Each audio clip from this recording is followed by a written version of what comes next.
What is the climate event that Billie Eilish is incorporating into her summer world tour? And should we be injecting CO2 into the seabed? Welcome to the Climate Recap from the Beckisphere Climate Corner, your go-to place for international and US-based climate news. I'm Becky Hogue, a science writer. Today is Thursday, May 5th. Let's jump right into the news you need to start your day.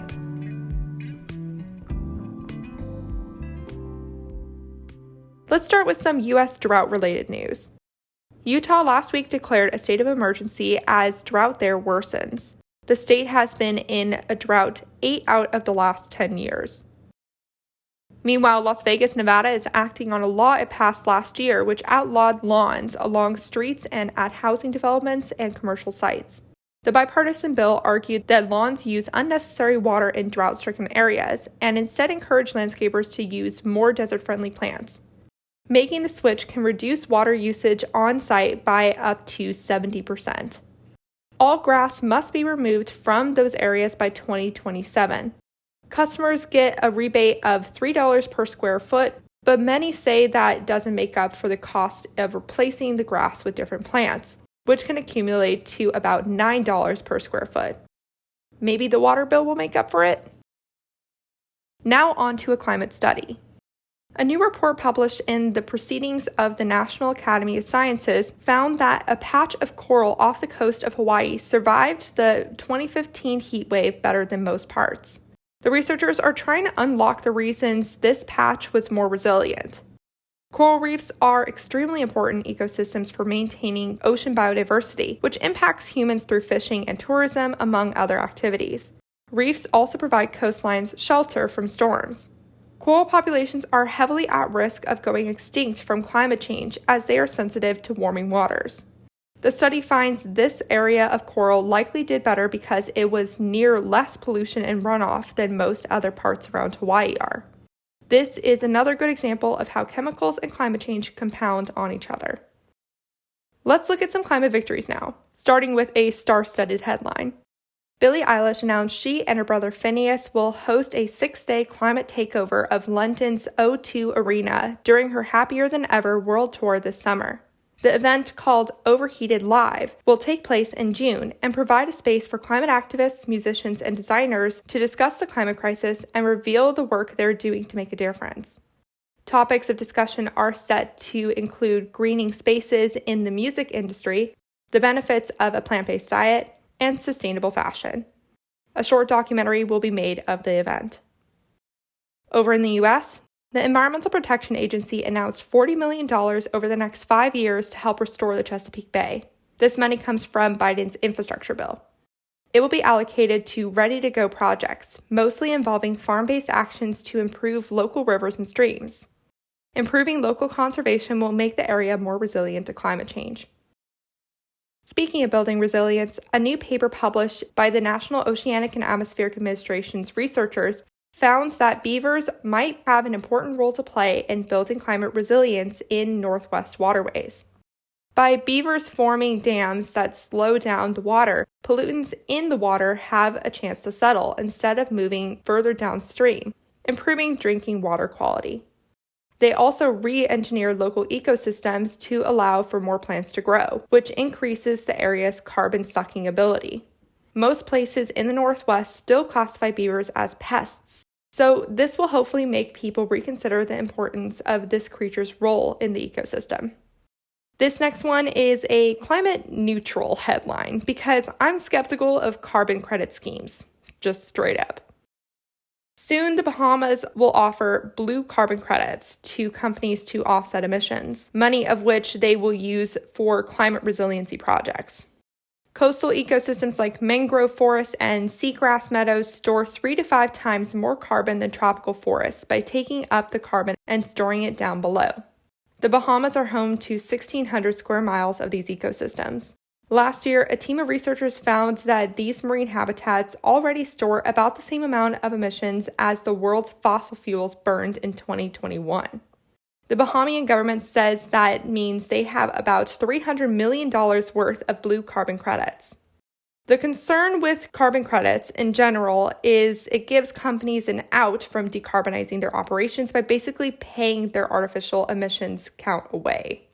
But the carbon market could give money to ecosystem-rich countries to maintain their ecosystems, rather than them getting money through means that can destroy these ecosystems. Speaking of blue carbon offsets, a new California state bill might soon require any project that impacts coastal resources to pay for blue carbon credits, representing conservation of the state's wetlands, marshes, kelp forests, and eelgrass beds to offset the impact. If you want to keep up with the bill, it's called AB 2593. Now on to some climate fails. The Democratic Republic of Congo approved 16 oil blocks, 9 of which will be located in the Congo Basin, and at least 3 of those will for sure overlap with the world's largest tropical peatland, according to the Rainforest Foundation UK. This poses a double threat to the climate. Scientists say the world's peatlands cover 3 years' worth of warming beneath them, making it an essential carbon sink to conserve and restore. Currently, Congo is limited to producing 25,000 barrels of crude oil a day, all of which gets exported. But the country actually has the second largest oil reserves in Central and South Africa behind Angola. Climate activists say that this development will jeopardize Congo's plan to become a solution country for the climate crisis by maintaining carbon sink environments and utilizing hydropower for energy generation. Meanwhile, in Brazil, 1 million people living near dams are at risk due to lacking government oversight and maintenance, according to DW. 1,220 dams fit this description of lacking government maintenance. So far, Brazil has experienced 3 large-scale dam disasters since 2009. Major dam tragedies in 2015 and 2019 together killed nearly 300 people.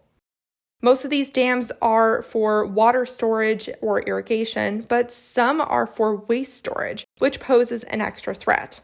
Some are also used for hydropower. According to data collected in February by Brazil's National Dam Safety Information System, 39 dams containing mining waste are at high risk or high potential damage. Yet, many dams in Brazil don't have any safety or emergency plans. Anyone within a kilometer of one of these 1,220 dams are at risk.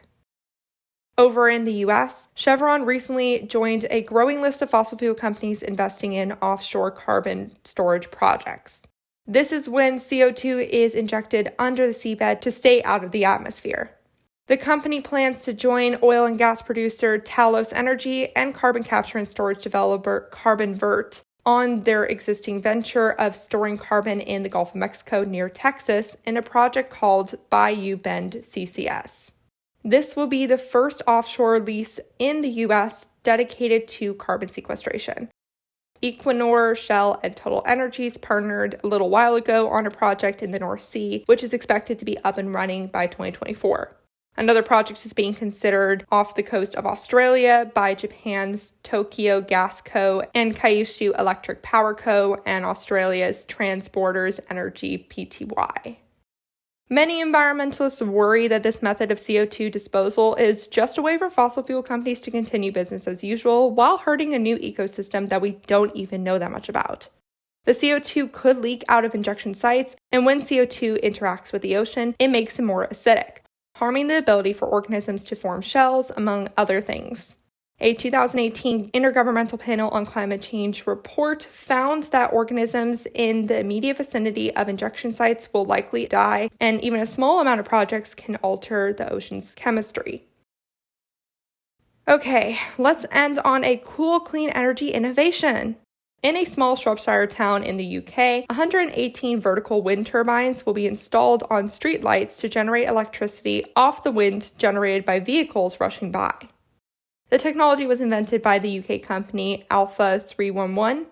According to the company, one turbine in the middle of a motorway could generate as much electricity as 30 solar panels.